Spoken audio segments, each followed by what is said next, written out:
Live from the westernunion.com VIP lounge. What's up, Gabby Diaz here in our westernunion.com VIP lounge, and I'm here with Locksmith. What's good? What's good? What's up? How are you? I'm feeling real VIP-ish. What? Because we're in the lounge? I know it kind of does that feeling to you. VIP-ish. How is life? You've been on tour. Yeah. You have a new album. Yeah. Just working. Yeah, yeah. How you feeling? I'm happy. I'm very happy, very grateful. Should be proud, too. Thank you. Yeah, I'm very proud. I'm grateful, man, to be able to tour, go to different countries. I mean, I've basically been all around the globe, basically, and just happy, man, to share my music and to see how it's resonating with people. Mm-hmm. It's a good time. I'm happy. Work is happy time for me. That's always good when you love what you're doing. Absolutely. Is there a spot that you've been to, or a place that you've been to so far where you're like, I'm never going to forget this specific place I've been? Well, for good or bad, which one you want? I want to hear both now that you said that, because something must have happened. Something must have went down. It's been good, man. Like, I just got back from Australia. Mm-hmm. That was beautiful, man. It was like the most beautiful place you could possibly be. I've seen photos. I mean, yeah, it's just like the beach. It's just, the whole continent. I mean, unless you go into the outback, but the whole continent is just like a beach. Right. And it's just like beautiful. So, we toured like a bunch of different states within the continent, and it was gorgeous. And but they tried to give me some kangaroo jerky, and I was like, yo, I'm not eating that. Kangaroo jerky? They eat it like it's nothing out there, man. They're so cute. I could so never it's like, eat yo, a kangaroo. But they don't look at it like that. They're like overpopulated out there. So it's right there, beef jerky, kangaroo jerky. And it's a #1 seller. Oh my God. I'm like really not good at like hiding my emotion on my face. So I'm just like, what? So that was like the only bad thing. I was like, yo, I don't know about this kangaroo jerky. So there was a good and bad in Australia. Exactly. The good was the beautiful beaches, the performances, the shows, the people. The bad, like, I wasn't trying that kangaroo jerky. Wasn't going to happen. No. How would you say Lofty Goals is different from your other projects? It's better. Better? I feel like more growth. Absolutely. I mean, you want to grow as a human being. You want to grow as an artist, and it should show in your music. And I try, hopefully, in between. I think the album, when I put out the last album, 2014, you want to take that time to reflect. You want to take that time to grow. A lot of things happen. You go through things in your relationship. You go through things with your family. You go through things as an artist. Mm-hmm. And if you're honest with yourself, then it should be in the music. So it can't be the same as what you did, 12 months or 16 months ago or 2 years ago. It's got to be different. We were talking off camera a little while ago, and we were talking about how I feel, and you probably may not agree with me, but I feel like I can tell kind of when an artist is coming out of the Bay Area, because there's a specific sound, or like just the beat or something. It kind of reminds me. I'm like, okay, are they from the Bay? Like, I asked that question, but with you, I don't ask it, because I feel like you got that hip hop, and obviously times are different though. Yeah. How do you necessarily feel about that? Are you kind of like, yo, there's no specific sound, every artist is their own, or I'm gonna stay true to me regardless, or what do you really think about that? I think it's just about making good music. Like, I just want to make good music that makes me feel good. I feel like if it makes me feel good, or if it sparks an emotion with me, then it'll spark an emotion with other people. Right. Sometimes it may be like a more serious emotion. Sometimes it may be more uplifting. But I think as long as you're honest, it'll always be uplifting. It'll always be motivational. And I think at the end of the day, man, people, they want to be inspired. They want to be motivated. They want to feel good, whether it's they're going out to the club or whether they're picking up their son or daughter from school or whatever they're doing, And I just want to make the best music possible.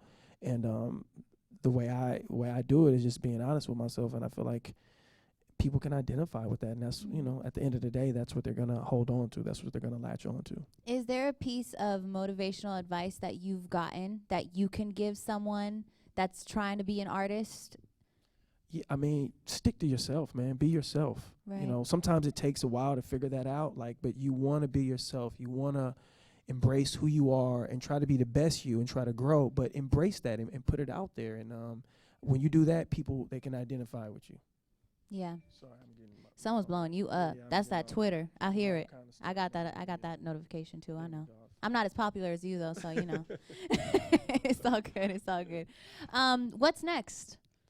That's what I'm curious about. more shows, you know, just continue to give the people, there's so many places that I haven't been, you know, especially here in the United States, is just to get out there. You know, I get fans hitting me up from all over, from, you know, the East Coast, the Midwest, down South, and just to get back on the road in the fall and in the winter and just tour and get the music out there and continue to spread the message and spread the art. Has there been an artist that has reached out to you that about the project that was like, yo, like I want to hop on a remix or something like that, that you kind of like, maybe? No, what do you mean, like I didn't want to work with? No, that you're kind of like, well, like this is you feel me? Like this is how you've grown, and you're like, maybe an artist has reached out and was like, I want to do a remix to this song with you.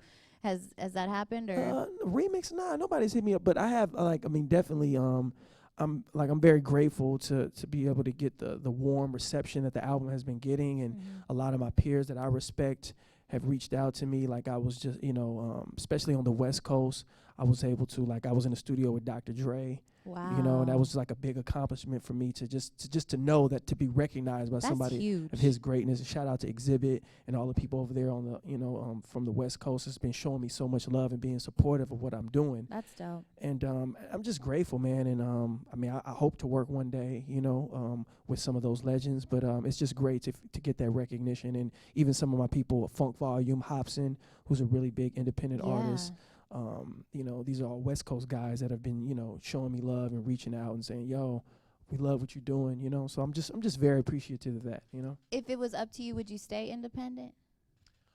I mean, I'm very happy with being able to control my own destiny. Yeah. Like, there's no feeling like that, man. You know, it's difficult, it's hard because, you know, you have to put in so much more work. You have to kind of manage everything. It's a test. Yeah, it's definitely a test. Just to see basically like how far you gonna take it, you know, with that. Because when you don't have that big machine backing you, it's kind of like, okay, the money sucks or whatever. Like, I'm not really getting this money to do it, but I'm controlling everything I'm putting out, and my fans are obviously liking that. So yeah, well, I mean, I think there may be a misconception about being independent and major, because just because you're with a major doesn't mean you don't have no control. I mean, it just depends on how you went into the situation. You know, it's no different than being like in a relationship. You know, like if you my woman and I come in, you know, hey, no, saying, you know what I mean, let you, you know, and you just like you pick what we doing. We going to dinner every night. You pick the place, then you know. But if I be like, look, you know, if I come into this, I got to pick the place where we're gonna eat sometimes. You know, we can't just be all you. You got to discuss. You got to discuss it when you go into deals. Like, yeah, I just want to have a deal, and then they might treat you that way. So you're screwed later on. It just all depends. But I like having the freedom to do songs and make them the way that I want them. And sometimes the label, if you have a label over you, they may not understand it. But then you put it out and the people love it. And it's like, oh, we didn't get it. We've seen a couple of those before, I'm sure. Yeah. We'll let the people know where they can find you: Twitter, Instagram, your site, all that good stuff. I mean, it's easy. It's DA Locksmith, like the Locksmith, but it's DA Locksmith on Twitter, on Instagram. My website is iamlock.com, and my Facebook is I Am Locksmith. There it is. Well, thank you so much for stopping by. It's a pleasure, man. I'm excited to see what's coming. Yeah. It's Gabby Diaz in the westernunion.com VIP Lounge. Yeah. Thank you so much, Gabby.